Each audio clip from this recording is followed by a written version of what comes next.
ஆத்ம வணக்கம். ஆத்மபிதா சுவாமி சிவானந்த பரமஹம்சர் அவர்கள் அருளிய ரசவாதமும் பிறவி பெரும் பயனும். சுவாமி, புருஷ சுக்கிலம் கொண்டு மட்டுமோ அல்லது ஸ்திரீ சுக்கிலம் கொண்டு மட்டுமோ ஒரு சந்தானம் உண்டாவதற்கு இடமுண்டோ? அவ்விதம் உண்டாவதில்லை. ஸ்திரீகளுக்கு சுரதமும் இரத்தமும் சுக்கிலமும் உண்டு. சம்யோக சமயத்தில் அவர்களுக்கு முதலில் சுரதம் என்ற நீரும் இரத்தம் என்ற சுரோனிதமும் உண்டாகும். கர்ப்பப்பை திறந்திருக்குமானால் நீரும் சுரோனிதமும் அதில் விழுகிறது.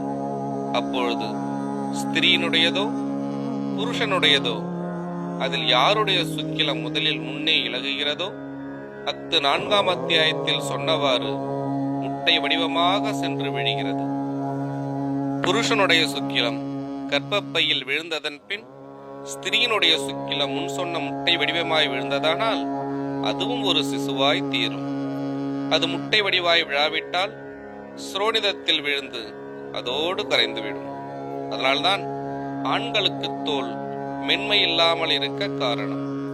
அதே விதமாய் முட்டை வடிவமாய் ஸ்திரீனுடைய சுக்கிலம் கர்ப்பப்பையில் விழுந்ததன் பின் புருஷனுடைய சுக்கிலம் முட்டை வடிவாய் விழுந்தால் அதுவும் ஒரு சந்தானமாகிறது. அப்படி முட்டை வடிவமாகாமல் அந்த புருஷனுடைய சுக்கிலம் சுரோனிதத்தில் விழுந்தால் அது சுரோனிதத்தோடு கரைந்துவிடும். அப்படி பிறக்கிறதாகும் பெண் குழந்தைகள். அதனால்தான் பெண்களுடைய சடம் மிருதுவாக இருக்க காரணம்.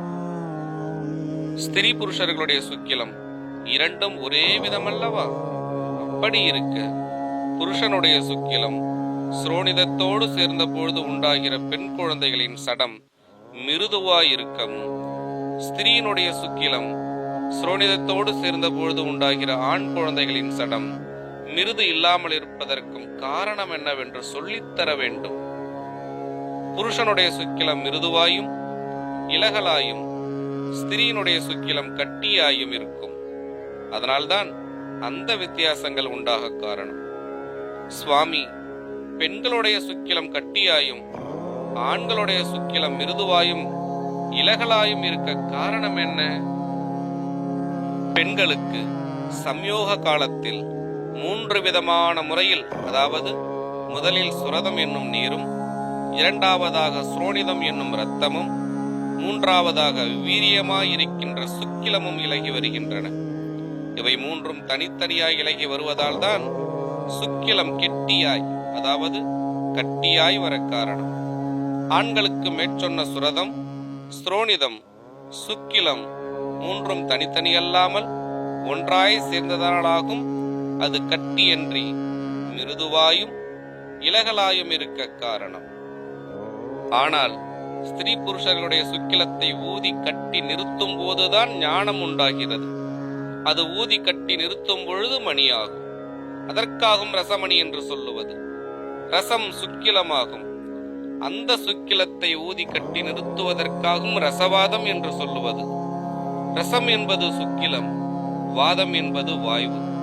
அதனால் நம்முடைய ஜீவசக்தி வாயு வடிவாய் வெளியே போய் நசிப்பதை அப்படி நசிக்க விடாமல் நம் உள்வழியாய் மேலும் கீழும் ஊதி சுக்கிலத்தை கட்டி நிறுத்த வேண்டும். அப்பொழுதாகும் நமக்கு பிறவி பெரும் பயன் கிடைப்பது. ஆத்ம வணக்கம்.